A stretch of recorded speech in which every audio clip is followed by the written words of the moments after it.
and welcome to Smart Cell Biology. Today in this lecture we are going to do molecular basis of inhale.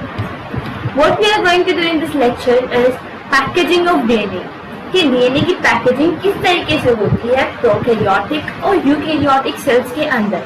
उसके बाद हम पढ़ेंगे कि genetic material क्या है, ये बताने के लिए किन किन साइंटिस्ट ने क्या क्या रिसर्चेस की. प्रॉपर्टीज ऑफ जेनेटिक मटेरियल के बारे में पढ़ेंगे and then we will study RNA. So let's start. Packaging of DNA in prokaryotes.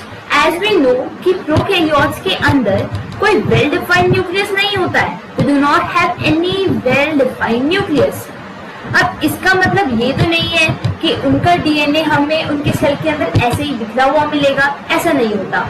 उनका डीएनए जो होता है वो एक ही जगह पर कन्फाइंड होता है जिसका नाम क्या होता है, न्यूक्लियोइड होता है. अब न्यूक्लियोइड कुछ इस तरीके का हमें देखने को मिलता है. जैसा कि हमें पता है कि डीएनए जो होता है वो नेगेटिवली चार्ज होता है, तो उसको पैक करने के लिए हमें कुछ पॉजिटिवली चार्ज प्रोटीन्स की जरूरत होती है. And these red colour like structures are actually positively charge proteins and this is our double stranded DNA. और तो जो ये स्ट्रक्चर इन दोनों को मिला के बन रहा है, this is nucleoid and these plasmids are extra chromosomal material. So as DNA is negatively charge, so it binds with some polyamide protein which are positively charged. Nucleoid is a double-stranded circular DNA that is a loop.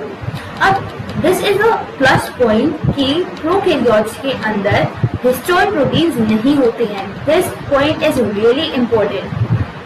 So next is packaging of DNA in eukaryotic cell. अब eukaryotic cells के अंदर तो nucleus होता है. अब एक eukaryotic cell का हम एग्जांपल लेते हैं, ह्यूमन सेल. ह्यूमन सेल का जो डीएनए होता है उसकी लेंथ होती है 2.2 मीटर अप्रोक्सीमेटली. ठीक है. अब इतने लंबे डीएनए को हमें एक सेल के छोटे से न्यूक्लियस के अंदर बाइंड करके रखना है, पैक करके रखना है. किस तरीके से करेंगे? ऐसे ही करेंगे जैसे प्रोकैरियोट्स में करा था कि डीएनए नेगेटिवली चार्ज होता है, हम उसको पॉजिटिवली चार्ज प्रोटीन के साथ बाइंड करेंगे. अब यहाँ पे प्रोसीजर थोड़ा अलग होता है क्योंकि यहाँ पे कौन से प्रोटीन्स होते हैं, हिस्टोन प्रोटीन्स हमें देखने को मिलते हैं. अब हिस्टोन प्रोटीन्स जो होते हैं those are basically positively charge proteins. अब हमें पता है कि प्रोटीन्स क्या होते हैं, पॉली अमीनो एसिड्स होते हैं. मतलब बहुत सारे अमीनो एसिड्स जब मिलते हैं तब क्या बनता है, हमारा प्रोटीन बनता है. जैसे कि हमने बायोमोलिक्यूल वाले चैप्टर में पढ़ा था क्लास 11th में. अब एक अमीनो एसिड का स्ट्रक्चर किस तरीके का होता है? अमीनो एसिड हमें कुछ इस तरीके का दिखता है. यहाँ पर होता है R ग्रुप, यहाँ पर होता है H ग्रुप, यहाँ पर होता है COOH ग्रुप,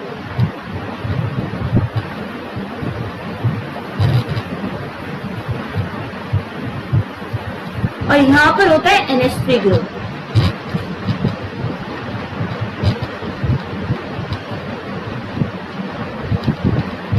ठीक है. अब यहाँ पर जो ये COOH ग्रुप होता है, this group is basically responsible for the acidic nature of amino acid और NH3 group is responsible for the basic nature of the amino acid. अब जितना NH3 एक अमीनो एसिड के अंदर हमें देखने को मिलेगा उतना ही ज्यादा पॉजिटिव चार्ज अमीनो एसिड पर होता है. जितना कार्बोक्सिल ग्रुप हमें देखने को मिलेगा उतना ही ज्यादा नेगेटिव चार्ज हमें अमीनो एसिड पर देखने को मिलता है. अब डीएनए, अब यहाँ पर जो डीएनए की पैकेजिंग होती है वो हिस्टोन प्रोटीन से कर रहे हैं जो भी पॉजिटिवली चार्ज है. क्यों? क्योंकि उसके अंदर ज्यादा NH3 ग्रुप है. बेसिक अमीनो एसिड जो हिस्टोन प्रोटीन्स के अंदर होते हैं those are lysine and arginine. अब एक हिस्टोन प्रोटीन है ना, जब डीएनए को रैप करता है अपने आसपास तो किस तरीके से करता है? सबसे पहले वो हिस्टोन प्रोटीन अपना एक ऑक्टामर बनाता है. ऑक्टामर कैसे बनाता है? ये एक हिस्टोन प्रोटीन है और ये दूसरा हिस्टोन प्रोटीन है. अब इसी तरीके से 8 हिस्टोन प्रोटीन्स बनेंगे, 1 2 3 4 5 6 7 और 8 एट द बैक. ऐसे ही 8 हिस्टोन प्रोटीन्स मिलते हैं और क्या बनाते हैं, हिस्टोन ऑक्टामर बनाते हैं. फिर उनके चारों तरफ रैप करता है हमारा डीएनए. और तो जो ये स्ट्रक्चर बनता है, इस स्ट्रक्चर को हम क्या बोलते हैं, न्यूक्लियोसोम बोलते हैं. ऐसे ही एक न्यूक्लियोसोम होगा, दूसरा होगा, तीसरा होगा, फिर चौथा होगा, फिर पांचवा होगा। इसी तरीके से ये एक ऐसा स्ट्रक्चर बन जाता है। इस स्ट्रक्चर को बोलते हैं सोलेनॉइड और इसका एक नाम और है beads on string structure. Histone protein make an octamer of 8 proteins and DNA wrap around this histone octamer. The structure hence formed is known as nucleosome. In the nucleosome, 1.7 tons of DNA are found. Like this, DNA binds to more than one histone octamer and form a structure solenoid, which is popularly known as beads on string structure. अब जो ये solenoid होता है ये आगे और ज्यादा pack होता है और क्या बनाता है, क्रोमेटिन बनाता है। क्रोमेटिन बनाना ना पूरे डीएनए पैकेजिंग का सबसे ज्यादा हाईएस्ट पैकेजिंग जो होती है वो यहीं पर होती है, जहाँ पे सोलेनॉइड से क्या बनता है, क्रोमेटिन बनता है। फिर क्रोमेटिन फर्दर पैक होता है और क्या बनाता है, क्रोमेटिन, और फिर क्रोमेटिन फर्दर पैक होकर क्या बनाता है, क्रोमोसोम बनाता है। तो इस तरीके से जो डीएनए है वो पैक होकर यूकैरियोट्स में क्या बनाता है, क्रोमोसोम्स बनाता है, और प्रोकैरियोट्स में डीएनए पैक होकर क्या बनाता है, न्यूक्लियोइड बनाता है। Now, at higher level, non-histone proteins are also used in DNA packaging in eukaryotes. So let's start with heterochromatin and euchromatin. ये क्या होते हैं? हेट्रोक्रोमेटिन, जैसे कि हमें ये क्रोमोसोम देखने को मिल रहा है, इस क्रोमोसोम में यहाँ पे एंड पे ये क्रोमोसोम की जो टिप है यहाँ पे और सेंटर पे हमें ज्यादा कंडेंस्ड एरिया देखने को मिल रहा है। यहाँ पे स्टेन जो है हमें ज्यादा डार्क देखने को मिल रहा है। This structure is basically heterochromatin. ये स्ट्रक्चर क्या होता है, हेट्रोक्रोमेटिन होता है। और जो ये लेस कंडेंस्ड होता है, this structure is euchromatin. Next is search of genetic material. अब हमें पता है कि डिस्कवरी कि डीएनए होता है, ये हमें मिश्र सर ने बताया था, और प्रिंसिपल ऑफ इनहेरिटेंस के बारे में मेंडल सर ने हमें बताया था। इसके अलावा भी टीएच मॉर्गन और बहुत सारे साइंटिस्ट आए थे जिन्होंने हमें डीएनए की बहुत सारी बातें बताई थी। लेकिन उसके बाद भी 1926 तक ये बैटल चलती रही कि डीएनए ही जेनेटिक मटेरियल है या प्रोटीन जेनेटिक मटेरियल है। सबसे पहला एक्सपेरिमेंट आता है फिर फ्रेडरिक ग्रिफ्थ सर का। इसको हम ग्रिफ्थ एक्सपेरिमेंट या फिर ट्रांसफॉर्मिंग प्रिंसिपल भी बोलते हैं। इस एक्सपेरिमेंट को 1928 में फ्रेडरिक ग्रिफ्थ सर ने किया था। अब इस एक्सपेरिमेंट में इन्होंने कौन से ऑर्गेनिज्म का यूज किया था? इस एक्सपेरिमेंट में इन्होंने यूज किया था डिप्लोकोकस और स्ट्रेप्टोकोकस निमोनिया का। ये बेसिकली एक ऐसा ऑर्गेनिज्म है जो कि निमोनिया कोज करता है। इस एक्सपेरिमेंट में इन्होंने स्ट्रेप्टोकोकस निमोनिया की 2 स्ट्रेन ली, एक तो रफ स्ट्रेन जिसको आर स्ट्रेन भी बोलते हैं और एक स्मूथ स्ट्रेन जिसको एस स्ट्रेन भी बोलते हैं। अब जो रफ स्ट्रेन होती है वो नॉन वायरुलेंट होती है, मतलब कि वो हमें निमोनिया कोज नहीं करती। ऐसा क्यों है? ऐसा इसलिए है क्योंकि रफ स्ट्रेन को हमारे जो पुलिस सेल्स होते हैं, मतलब हमारे जो PMNS सेल्स होते हैं, उनको पता चल जाता है that these are foreign agents, तो वो उनको क्या कर देते हैं, खत्म कर देते हैं, जिसकी वजह से हमारी बॉडी में क्या कोज नहीं कर पाते, निमोनिया कोज नहीं कर पाते। लेकिन जो स्मूथ सेल्स होते हैं दीज आर वायरुलेंट बिकॉज इनके ऊपर म्यूकस की कोटिंग होती है, जिसकी वजह से हमारी बॉडी के सेल्स इनको पहचान नहीं पाते एंड दे कोज निमोनिया। तो अब फ्रेडरिक ग्रिफ्थ सर ने क्या किया, सबसे पहले इन्होंने आर स्ट्रेन को इंजेक्ट किया एक माइस के अंदर, एस स्ट्रेन को इंजेक्ट किया एक माइस के अंदर, जिसकी वजह से दैट माइस डाई, वो मर गई। उसके बाद फिर इन्होंने आर स्ट्रेन को डाला और फिर वो माइस जो थी वो जिंदा रह गई, क्योंकि वो आर स्ट्रेन जो था वो नॉन वायरुलेंट था। अब इन्होंने हीट किल्ड एस स्ट्रेन को डाला, मतलब एस स्ट्रेन को पहले हीट किल किया, मतलब कि उसको हीट के अंदर मारा, जिसकी वजह से उसकी म्यूकस की कोटिंग उतर गई। अब माइस की बॉडी ने इन सेल्स को पहचान लिया, जिसकी वजह से वो नॉन वायरुलेंट बन गया। उसके बाद जब इन्होंने हीट किल एस स्ट्रेन के साथ आर स्ट्रेन को भी डाला, तो जो वो माइस था वो मर गया। ऐसा क्यों हुआ? अब यहाँ पे एक डायग्रामेटिक रिप्रेजेंटेशन से हम इसको देखते हैं। सबसे पहले जब इन्होंने लिविंग एस्ट्रिन को इंजेक्ट किया माउस और माइस के अंदर, तब जो लिविंग एस्ट्रिन था वो हमें उसके हार्ट की सेल्स के अंदर हमें देखने को मिला, उसको एस्ट्रिन हमें देखने को मिला वहां पे। और जो माउस था वो मर चुका था। फिर हमने लिविंग एस्ट्रिन इंजेक्ट किया माउस की बॉडी के अंदर, तो वो हेल्दी था और हमें कोई भी बैक्टीरियल सेल उसकी बॉडी के अंदर देखने को नहीं मिले। फिर हमने यहाँ पे डाला हीट किल एस्ट्रिन, तब भी वो जो माउस था वो हेल्दी था और हमें इसकी बॉडी के अंदर कोई बैक्टीरियल सेल देखने को नहीं मिले। उसके बाद जब हमने लिविंग एस्ट्रिन और हीट किल एस्ट्रिन को डाला, तब जो माउस था वो मर गया और हमें उसके बॉडी के अंदर लिविंग एस्ट्रिन देखो। अब हमने तो हीट किल एस्ट्रिन डाला था, तो हमें उसकी बॉडी के अंदर लिविंग एस्ट्रिन कैसे देखने को मिले? तो फ्रेडरिक ग्रिफ्थ सर ने यहाँ से कंक्लूड किया that एस्ट्रिन bacteria had somehow been transformed by the heat kill estrine bacteria. According to him, the genetic material transferred from estrine had enabled the estrine to synthesize a smooth polysaccharide coat and become viral. मतलब कि यहाँ से इन्होंने conclude किया कि जो heat kill एस्ट्रिन है, कहीं ना कहीं हीट किल एस्ट्रिन का जेनेटिक मटेरियल एस्ट्रिन के अंदर गया है, जिसकी वजह से एस्ट्रिन के अंदर पॉलीसैकेराइड की कोटिंग आई है और वो क्या बन चुका है? वायरोलेंट बन चुका है।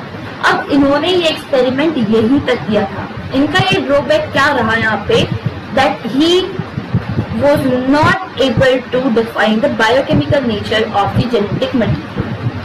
Next experiment आता है biochemical characterization of transforming principle. अब इस एक्सपेरिमेंट में ऑस्वर्ड एवरी, कॉलिन मैकलॉयड और मैकलिन एमसी कार्टी ने ही फ्रेडरिक ग्रिफ्थ सर के एक्सपेरिमेंट को आगे बढ़ाया था। इन्होंने बोला, prior to their work, the genetic material was thought to be protein.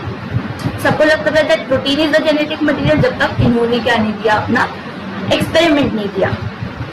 They purified the biochemical protein like DNA, RNA, protein, etc. from the heat kill estrine to see which could transform live estrine into estrine. मतलब इन्होंने क्या देखा, अब Frederick Griffith sir ने बता दिया कि एस्ट्रिन से जेनेटिक मटेरियल एस्ट्रिन के अंदर गया है। अब इन्होंने एक एक करके हर एक बायोकेमिकल प्रोटीन को खत्म किया, ये पता लगाने के लिए कि कौन सा वो जेनेटिक मटेरियल है जो कि एस्ट्रिन से एस्ट्रिन के अंदर जा रहा है। सबसे पहले इन्होंने एस्ट्रिन के अंदर डाला आरएनएस। आरएनएस क्या करेगा? आरएनए को खत्म कर देगा। अगर आरएनए ही जेनेटिक मटेरियल है तो ट्रांसफॉर्मेशन नहीं होगी, जिसकी वजह से एस्ट्रिन के अंदर ट्रांसफॉर्म नहीं होगा। अब यहाँ पे इन्होंने देखा कि आरएनएस डालने के बाद भी ट्रांसफॉर्मेशन हो रही है।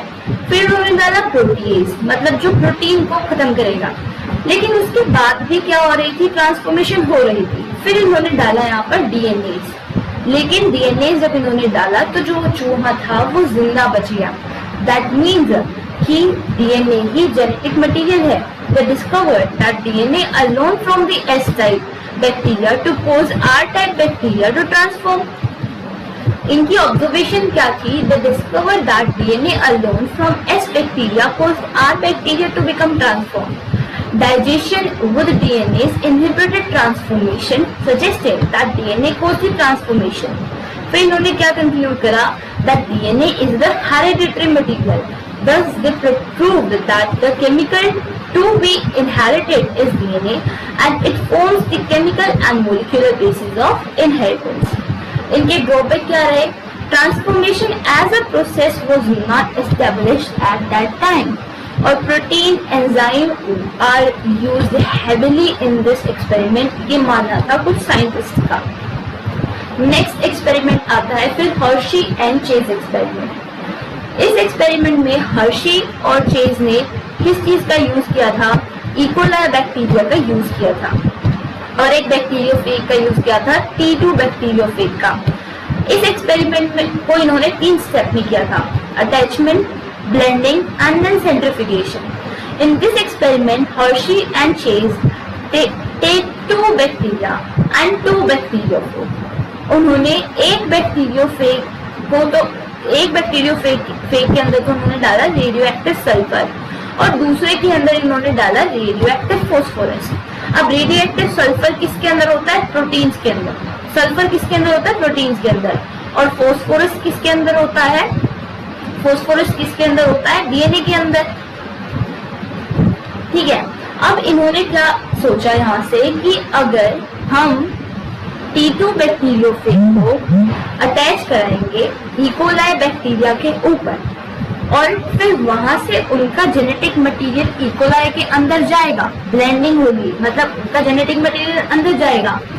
अब अगर हमें बैक्टीरिया के अंदर रेडियोएक्टिव सल्फर देखने को मिल रहा है, that means protein is the genetic material. लेकिन अगर रेडियोएक्टिव फास्फोरस देखने को मिल रहा है, that means DNA is the genetic material. They attach these two bacteriophage with two different E. coli. On attaching these bacteriophage, the genetic material is being transferred in E. coli. In this process, the genetic material blend in the E. coli.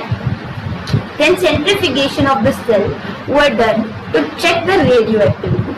Observation क्या है? It was found that E. coli have radioactive phosphorus, but they do not have radioactive sulfur. इसका क्या मतलब हुआ? That DNA is the genetic material, not the protein. Next is properties of genetic material. अब ये कुछ criterias हैं जो कि एक जेनेटिक मटेरियल को फॉलो करने ही होंगे। अगर कोई भी मटेरियल बायोकेमिकल इनको फॉलो नहीं कर रहा है, दैट मीन्स वो जेनेटिक मटेरियल नहीं हो सकता। अब यहाँ पे हमने तीन चीजें ली, डीएनए, आरएनए और प्रोटीन। सबसे पहला क्राइटेरिया है तो genetic material should generate it's replica. मतलब कि जो जेनेटिक मटेरियल है वो अपनी रेप्लिकास बना सके, अपनी कॉपीज बना सके। तो डीएनए भी अपनी कॉपीज बना सकता है, आरएनए भी अपनी कॉपीज बना सकता है, लेकिन प्रोटीन अपनी कॉपीज नहीं बना सकता। तो प्रोटीन यहीं से बाहर हो जाता है। Protein is not a genetic material, यहीं से ये लिस्ट से बाहर हो गया। Next is should be stable both chemically and structurally. मतलब जो जेनेटिक मटेरियल है वो स्टेबल होना चाहिए, केमिकली भी और स्ट्रक्चरली भी। हमने देखा कि डीएनए जो होता है वो ज्यादा स्टेबल होता है as compare to RNA, because हमने पिछली क्लास में पढ़ा था कि आरएनए के अंदर यूरेसिल ग्रुप होता है, प्लस इसके पास एक एक्स्ट्रा ऑक्सीजन ग्रुप भी होता है, जिसकी वजह से ये ज्यादा क्या है? अनस्टेबल है। ज्यादा स्टेबल कौन है? डीएनए ही है। Next is should show slow mutation. मतलब धीरे धीरे चेंजेस आने चाहिए। जो भी जेनेटिक मटेरियल है उसके अंदर इतनी ज्यादा जल्दी चेंजेस ना आए, वो धीरे धीरे चेंजेस आने चाहिए। तो हमें डीएनए के अंदर बहुत स्लो म्यूटेशंस देखने को मिलती है या फिर देखने को ही नहीं मिलती है, लेकिन आरएनए के अंदर हमें बहुत ज्यादा म्यूटेशंस देखने को मिलती है क्योंकि वो केमिकली अनस्टेबल है, वो बहुत ज्यादा रिएक्टिव मटेरियल है। Next is it should express itself in Mendelian character. तो डीएनए अपने आप को मेंडेलियन कैरेक्टर में एक्सप्रेस कर सकता है, बिकॉज डीएनए से आरएनए बनता है एंड आरएनए से फर्दर फिर प्रोटीन बनता है, और आरएनए भी अपने आप को मेंडेलियन कैरेक्टर में एक्सप्रेस कर सकता है, बिकॉज आरएनए से क्या बनता है? प्रोटीन बनता है। Next is RNA world. RNA is the first genetic material. RNA सबसे पहला जेनेटिक मटेरियल है। Evidence that suggest our life cycle have been evolved from RNA. और जो डीएनए है that is also evolved from RNA. इसके बारे में हम पढ़ेंगे एवोल्यूशन वाले चैप्टर में। RNA have variable roles. For example mRNA है जो मैसेंजर आरएनए होता है, that play the role of genetic material. RRNA होता है ribosomal RNA, that play the role of structural RNA. 23 S rRNA ribozyme होता है, that play catalytic role. TRNA जो transfer RNA होता है, that have adapter role. So let's move toward NCERT. Taken the distance between the two consecutive base pairs of 0.34 nanometer, if the length of DNA double helix in a typical mammalian cell is calculated by multiplying the total number of base pairs with the distance between two consecutive base pairs, तो यहाँ से जो human cell की approximate length आती है human DNA की, जो approximate length आती है that is 2.2 metres. Next is in prokaryotes such as E. coli, though they do not have a well-defined nucleus, the DNA is not scattered throughout the cell। मतलब कि इनके पास कोई well-defined nucleus नहीं है, लेकिन इसका मतलब ये नहीं है कि इनका जो DNA होगा वो सेल के अंदर ऐसे ही फैला हुआ होगा। DNA being negatively charged is held by some proteins। अब ये जो प्रोटीन्स होते हैं ये क्या होते हैं, पॉजिटिवली चार्ज प्रोटीन्स होते हैं, और जो वो रीजन बनता है उस रीजन को क्या नाम देते हैं, हम न्यूक्लियोइड बोलते हैं। The DNA in the nucleoid is organised in large loop held by these positively charge proteins. In eukaryotes this organisation is much more complex. There is a set of positively charged basic proteins जिनको बोलते हैं histone proteins. A protein acquires charge depending on the abundance of amino acid residue or the charge side chains। जैसे कि यहाँ पे किसके बारे में बात कर रहे हैं ये, कि NH3 ज्यादा है जिसकी वजह से प्रोटीन के ऊपर कैसा चार्ज है, पॉजिटिव चार्ज है। Histone are rich in the basic amino acid residue lysine and arginine। Both the amino acid residue carry positive charge in their side chains। Histones are organized to form a unit of 8 molecules जिसको बोलते हैं histone octamer। The negatively charged DNA is wrapped around the positively charged histone octamer to form a structure जिसको क्या बोलते हैं, nucleosome बोलते हैं। A typical nucleosome consists of 200 base pair of DNA helix। एक जो न्यूक्लियोसोम होता है उसके अंदर 200 बेस पेयर्स होते हैं डीएनए हेलिक्स के। Nucleosome constitute the repeating unit of a structure in nucleus, जिसको क्या बोलते हैं, क्रोमेटिड बोलते हैं। थ्रेड लाइक स्टेन कलर होता है इसका। These nucleosome in chromatin seen as beads on string structure when viewed under electron microscope or EM। The beads on string structure in chromatin is packaged to form chromatin fiber that are further coiled and condensed at metaphase stage of cell division to form chromosome। The packaging of chromatin at higher level requires additional set of proteins that collectively are referred to as non-histone chromosomal NH3 NHC cells। It is in a typical nucleus some region of chromatin are loosely packed, और जिन पे less stand होता है वो होते हैं eukaryotic euchromatin, और जो darkly stand होते हैं दोज आर हेट्रोक्रोमेटिन। यूक्रोमेटिन जो होते हैं they are said to be transcriptionally active and heterochromatin are transcriptionally inactive.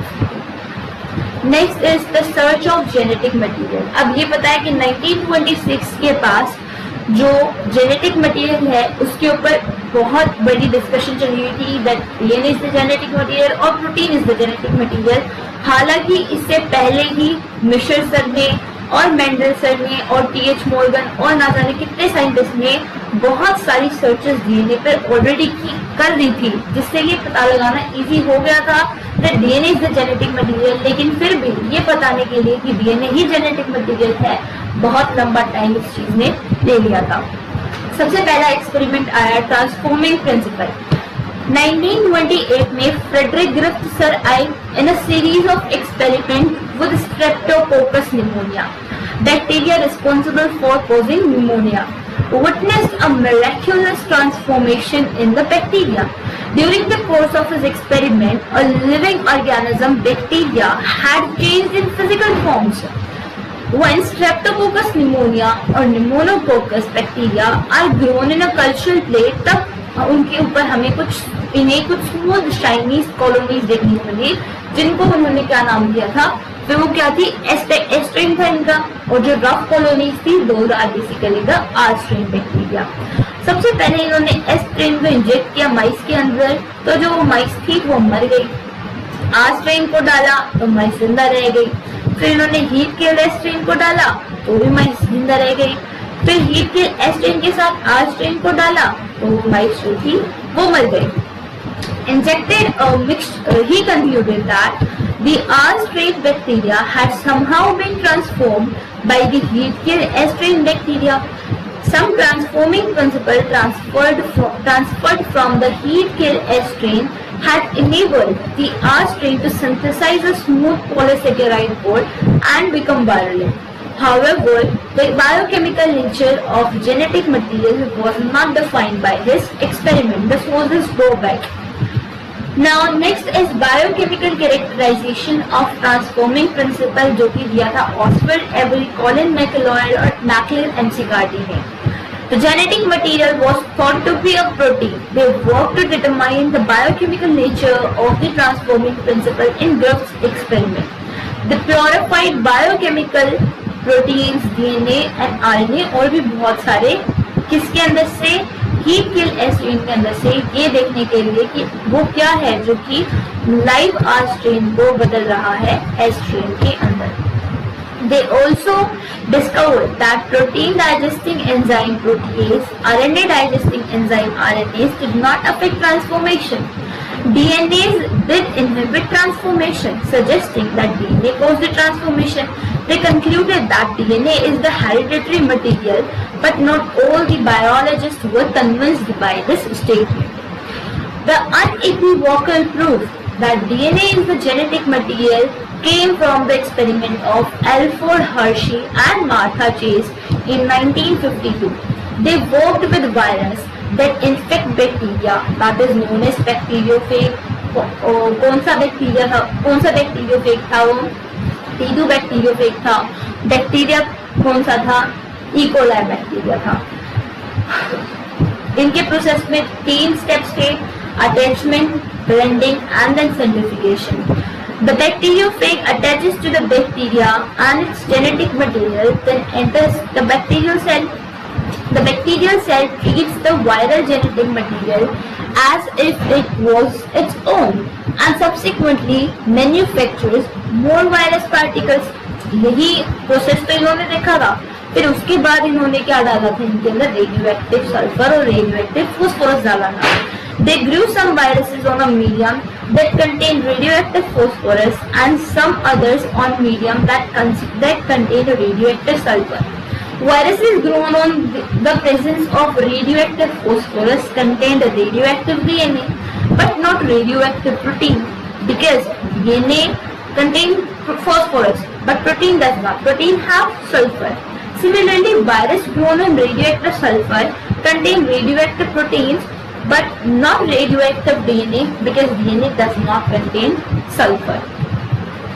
Radioactive phages were allowed to attach E. coli bacteria. Then, as the infection proceeds, the viral coat was removed from the bacteria by aggregating them in a blender. The virus particles were separated from the bacteria by spinning them in a centrifuge. ताकि हम पता लगा सके कि radioactive sulphur है उनके अंदर या रेडियोएक्टिव फास्फोरस है.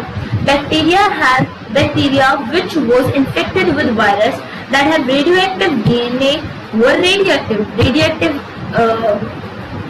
DNA मतलब कि radioactive phosphorus, indicating that DNA was the genetic material that passed from the virus to the bacteria. Bacteria that were infected with radioactive proteins were not radioactive. इसका मतलब proteins did not enter the bacteria from the virus. That indicates or that proves that DNA is the genetic material, not the protein. From the foregoing discussion, it is clear that the debate between proteins and viruses, protein versus DNA as the genetic material, was unequivocally resolved from the Hershey-Chase experiment. It became an established fact that it is DNA that acts as a genetic material. However, it subsequently became clear in some viruses, RNA is the genetic material. For example, the tobacco mosaic virus, QB bacteriophage. Answer to some of the questions such as why DNA is predominant genetic material whereas RNA performs dynamic function of messenger and adapter to be found from the difference between the chemical structures of the two nucleic acid molecule. अब यहाँ पे बहुत ज़्यादा important point है कि भले ही DNA एक बहुत ही ज्यादा अच्छा जेनेटिक मटेरियल है, DNA is a very good storage material, कि अगर हमें इंफॉर्मेशन को स्टोर करना है तो डीएनए इज द बेस्ट, लेकिन अगर हमें इंफॉर्मेशन को ट्रांसमिट करना है then RNA is the best, because RNA is a very good messenger. Now, a molecule that can act as a genetic material must fulfill the following criteria. It should be able to generate its replica. तो कौन कौन generate कर पा रहा था अपना replica? Replication कौन कौन कर पा रहा था? डीएनए कर पा रहा है, आरएनए कर पा रहा है, प्रोटीन नहीं कर पाता. It should be able to it should be stable chemically and structurally. तो डीएनए जो होता है that is more stable both chemically and structurally from RNA. It should provide the scope of slow mutations. Slow changes होनी चाहिए, बहुत कम changes होने चाहिए. तो डीएनए के अंदर कम चेंजेस होती हैं और आरएनए के अंदर ज्यादा चेंजेस होता है, because RNA is a reactive biochemical. It should be able to express itself in Mendelian character. तो अपने आप को Mendelian character में दोनों ही शो करते हैं, आरएनए भी और डीएनए भी. If one examine each requirement one by one, because of rule of base pairing and complementary, both nucleic acid RNA and DNA have the ability to direct their duplication. The other molecules in the living system, such as protein, fail to fulfill this first criteria. हमें ये तो पता है कि DNA और RNA they both are able to replicate, अपने duplication बना सकते हैं, अपनी कॉपीज बना सकते हैं, लेकिन प्रोटीन अपनी कॉपीज नहीं बना सकता है. तो वो पहला क्राइटेरिया ही फुलफिल नहीं कर पाया. और अगर हम स्टेबिलिटी की बात कर रहे हैं, as one of the property of the genetic material was very evident in Griffith experiment itself that heat kill S bacteria at least did not destroy some of the properties of genetic material. This is now easily be explained in light of DNA that the two strands being complementary if separated by heating come together when appropriate conditions are provided. Further, अगर हम देखें तो 2OH group present होता है हर एक nucleotide पे RNA के, जिसकी वजह से वो ज्यादा रिएक्टिव ग्रुप है. That makes RNA labial, or we can say that is easily degradable. DNA chemically is less reactive and structurally is more stable. तो DNA ही क्या होगा? Genetic material होगा. In fact, the presence of thymine at the place of uracil also confers additional stability to the DNA. Now both DNA and RNA are they both can mutate, लेकिन RNA क्योंकि वो ज्यादा unstable है तो वो ज्यादा जल्दी म्यूटेट करता है as compared to DNA. The protein synthesizing machinery was evolved from RNA. The above discussion indicate that both DNA and RNA can function as genetic material, but DNA being more stable is preferred for a storage of genetic information. For the transmission of genetic material, मतलब अगर हमें genetic material को transmission करनी है, उसकी transmission करनी है, messenger की तरह बिहेव करवाना है, तो हमें आरएनए का ही हमारी बॉडी यूज करती है, because RNA is the best messenger और DNA is the best storage house. RNA was the first genetic material. This is now enough evidence to suggest that essential life processes such as metabolism, translation, splicing, etc. evolved around RNA. RNA used to act as a genetic material as well as catalyst. Important biochemical reactions in living systems that are catalyzed by RNA catalyst and not by protein enzyme. But RNA being catalyst was reactive and hence unstable. Therefore, DNA has evolved from RNA with chemical modification that make it more stable. DNA being double-stranded and have complementary strand further resist changes by evolving a process of repair. So let's move toward questions. A bacterium, let me change my pen. A bacterium grown over medium having 35S incorporates radioactivity in, मतलब कि radioactive sulphur है, sulphur है तो किसके अंदर radioactivity आएगी? Proteins के अंदर। Next is histone proteins are rich in, histone proteins के अंदर सबसे ज्यादा क्या होता है? लाइसिन और आर्जिनिन। हिस्टिडिन आर्जिनिन नहीं, लाइसिन और आर्जिनिन ही होता है। Next is bead on string structure जो होता है EM के अंदर, व्हाट्स दैट स्ट्रक्चर? अब वो स्ट्रक्चर एक्चुअली सोलेनॉइड होता है, लेकिन हमें यहाँ पे ऑप्शन में सोलेनॉइड देखने को नहीं मिल रहा है, so we will mark it as nucleoid, क्योंकि हम हिस्टोन ऑक्टामर को मार्क नहीं, न्यूक्लियोइड को मार्क नहीं करेंगे। न्यूक्लियोइड तो प्रोकैरियोट्स में अंदर होता है तो वो नहीं हो सकता। क्रोमेटिन और भी ज्यादा कंडेंस स्ट्रक्चर है, वो भी नहीं हो सकता है। हिस्टोन ऑक्टामर जो होता है वो भी नहीं हो सकता है, क्योंकि उसके अंदर तो उसके ऊपर तो डीएनए रैप ही नहीं है, तभी तो वो हिस्टोन ऑक्टामर है। अगर डीएनए रैप कर रहे हैं तो उसका क्या नाम हो जाता है? न्यूक्लियोसोम हो जाता है। तो बेस्ट ऑप्शन यहाँ पर न्यूक्लियोसोम ही है हमारे पास। Next is which is transcriptionally inactive chromatin, इनमें से ट्रांसक्रिप्शनली इनएक्टिव क्रोमेटिन कौन सा है? तो ट्रांसक्रिप्शनली इनएक्टिव क्रोमेटिन हमारे पास है heterochromatin. Next is DNA packaging in eukaryotes is done by, eukaryotes में डीएनए पैकेजिंग किसके थ्रू होती है? अब क्रोमोसोम पे डेंसली पैक्ड स्ट्रक्चर होता है डीएनए का, क्रोमेटिन के थ्रू भी होती है। अब यहाँ पे बेस्ट सूटेड ऑप्शन जो होगा हमें, दैट इज न्यूक्लियोसोम, क्योंकि जो डीएनए पैकेजिंग का प्रोसेस होता है वो न्यूक्लियोसोम से ही शुरू होता है। Next is RNA enters a genetic material in the, इनमें से किसके अंदर आरएनए जेनेटिक मटेरियल की तरह बिहेव करता है? TMV is tobacco mosaic virus, तो इसके अंदर भी आरएनए जेनेटिक मटेरियल होता है। HIV is human influenza, Haemophilus influenza, तो इसके अंदर भी आरएनए की जेनेटिक मटेरियल होता है। QB बैक्टीरियोफेज के अंदर भी आरएनए की जेनेटिक मटेरियल होता है, तो इसका आंसर आएगा ऑल ऑफ दिस।